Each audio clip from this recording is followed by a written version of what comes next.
आज आपण गणितर एक जबरदस्त ट्रिक नहीं आसी आदर्श नवोदय ए मैथ ट्रिक अत्यंत जरूरी परीक्षा पड़ो 0 ठारू 10 मध्य 10 ठारू 20 मध्य कि 20 ठारू 30 मध्य मोट केतोटी मौलिक संख्या थाए पिला माने साधारणतः या भूल कर दियंती मुझे आपण तार सूत्र विषय कहूँ जाऊँगी आपण चारोटी संख्या मन रखा पड़ो सेगुड़िक हूँ 442 232 232 1 442 232 232 1 अर्थात 0 ठारू 10 मध्य चारोटी 10 ठारू 20 मध्य चारोटी 20 ठारू 30 मध्य दुईटी 30 रु 40 मध्य दुईटी 40 रु 50 मध्य तीनोटी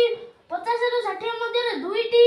60 रु 70 मध्य दुईटी 70 रु 80 मध्य तीनोटी 80 रु 90 मध्य दुईटी एवं 90 रु 100 मध्य गोटे एहीपरि नुआ नुआ वीडियो पाई मो फेसबुक पेज को फॉलो करंतु यूट्यूब चैनल को सब्सक्राइब करंतु रहली जय जगन्नाथ।